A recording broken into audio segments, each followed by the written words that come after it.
Hey everybody, Rob Hunden here, CEO of Hunden Partners, and today I'm going to be talking to you about the cultural benefits of tourism and placemaking. Preservation of heritage. Tourism allows us and helps us focus on the things that make us unique and special, our history, our heritage, what helps us tell the story of who we are and where we're from.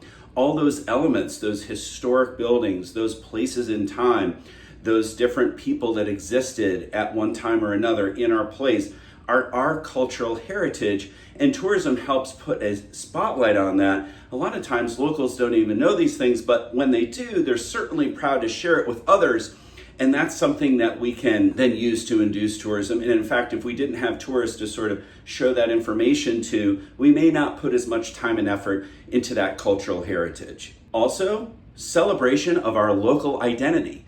So festivals, marketplaces, events created specifically around things unique to our place and our time and our spaces and our people. Again, that is cultural heritage, but it is also creating anew something that we continually celebrate. So different places have different festivals that really speak to them, whether it's a sausage fest or a pumpkin festival. Music, it can be architecture, it can be lights, it can be ice, it can be any sort of thing that we decide that is part of who we are today, and maybe celebrate something about who we were yesterday. But again, it's unique to us.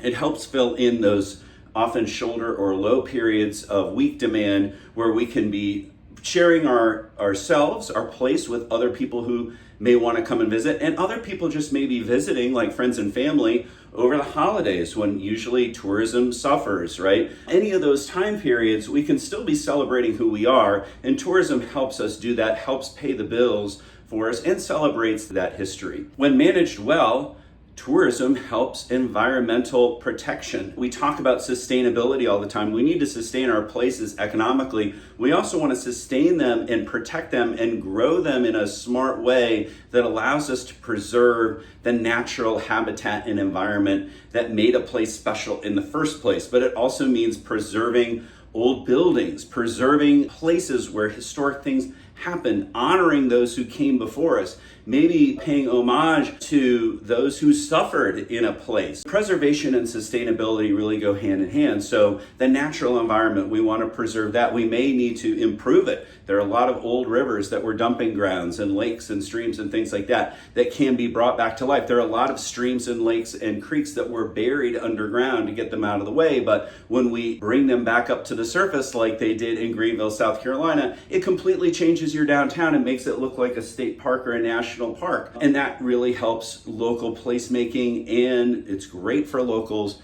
and great for visitors too, to discover these waterways, but also historic buildings, places where good and bad things happened in the past. If we didn't have people to share that with, there would be less economic and other reasons for us to spend a lot of time celebrating or remembering or paying homage to those things. When we, again, bring friends and family over for dinner to our house, we clean up the house, right? Well, we want to clean up our environment and clean up our old buildings and really honor our heritage and tell that story in a good way, and tourism helps us do that. Quality of life improvements. So, as I mentioned before, there are a lot of things that people from out of town, by them being in our community, they bring money that they also need to get there, right? They need to get there by flying or driving or taking the train or some other way, biking, for example, or trails. So there's all kinds of ways people can get to a place, and because they need that infrastructure, airlines, air routes, good airports, great roads, high quality infrastructure that can be architectural in and of itself, great bike paths and trails, walking paths and trails, all of those things we often will build because it helps us generate and support tourism, because people want to and need to come there, whether we want them to or not. People are going to come and go, right? So we need great infrastructure, and that benefits locals, and it's paid for oftentimes by the landing fees that people pay, by the hotel taxes people pay, by the food and beverage taxes and ticket taxes that people pay when they come to an event or come to our place for a different reason. So again, that burden of our infrastructure as a great place is being shared by others from the outside who are helping pay for that for us. So what did we learn today? Tourism has cultural benefits for us.